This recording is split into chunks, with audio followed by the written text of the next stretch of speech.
했었는데 정확한 뜻은 몰라도 그냥 들어보신 적은 있는 거죠. 그렇죠? 그때 제가 뭐라고 말을 했냐면요. 여러분이 지금 공부하고 있는 이 시대요. 자, 이 시대는 여전히 사람들 신분이 있죠. 그럼요. 귀족들이 가장 높은 특권을 가지고 있어요. 아, 특권이 말이 어려울까요? 그러니까 여러 가지 좋은 권리를 많이 가지고 있어요. 나라의 관직도 차지하고 재산도 많고 노비가 3,000명 되는 경우도 있대요. 자, 그 다음 평민들. 농사 짓는 사람들이 가장 많았죠. 이들은 농사를 열심히 져서 나라에 많은 세금을 내줬어요. 근데 이들이 만약에 흉년이라도 닥쳐서 먹을 게 없으면 귀족한테 빌려주세요. 그런데 만약 귀족에게 갚지 못하면 그들은 귀족의 뭐가 된다? 노비가 되기도 하더라. 이렇게 말했었는데 선생님이 조금 전에 말했었던 이 골품이라고 하는 거. 자, 이건 뭐냐면요. 특히 신라 같은 경우는 귀족도 다 같은 귀족이 아니라는 거. 그러니까 귀족 안에서도요. 골과 품에 따라서 그 차별이 되게 심해요. 아니 선생님, 귀족은 그냥 다 같은 귀족 아니에요? 예, 아닙니다. 차별이 있어요. 자, 가볼게요. 자, 신라에서 성골이 있고요. 진골이 있는데 이 성골과 진골 같은 경우는 묶어서 왕족이라고 하는데 말 그대로 왕족의 피가 흘러요. 대신 차이는 성골은 엄마, 아빠 모두 다 왕족인 경우를 보통 그렇게 말해요. 진골은 엄마나 아빠 중에서 한 분만 왕족인 경우, 그리고 다른 한 분은 그냥 귀족인 경우 진골이라고 불러줘요. 자, 이분들 말고 이제 육두품이다. 오두품이다. 사두품이다. 삼두품이다. 이렇게 가요. 자, 육두품부터 사두품까지는 우리가 뭐라고 했냐면 그냥 일반 귀족이다라고 불러주고 나머지 3두품, 2두품, 1두품은요. 원래는 귀족이었어요. 시간이 지나가니까요. 그냥 평민 같아요. 별 생활의 차이가 안 보이더라 이겁니다. 됐어요?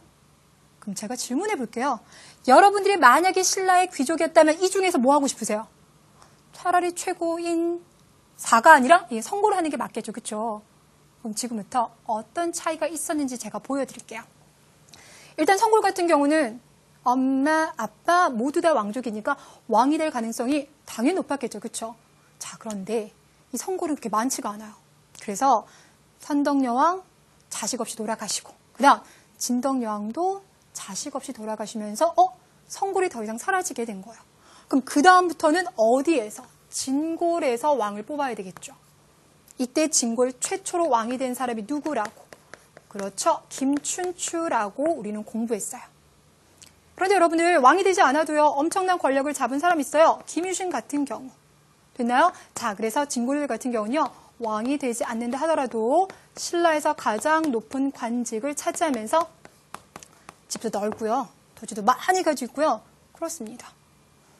반면에 육두품 여기가 넘버 1이에요. 넘버 2예요. 넘버 3라고 칩시다.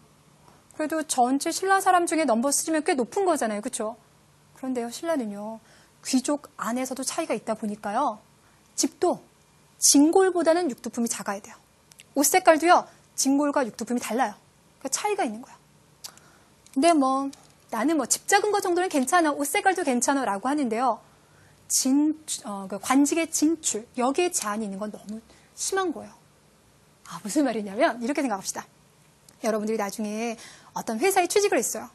여러분들이 가장 이제 평사원부터 출발하겠지만 마음속으로는 나는 그 회사의 사장도 돼볼 거야 라는 꿈을 꿀 수는 있겠죠. 그렇죠? 열심히 노력하면 그렇게 될 수도 있을 거예요. 그런데 이런 골품제 속에서 뭐라고 했냐면 진골 출신은 열심히 노력하면 사장도 될 수 있어. 근데 육두품은 아무리 노력해도 정말 너희가 뛰어난 실력을 가지고 있어도 육두품은 절대 사장 안 시켜줄 거야 라고 한다고 칩시다.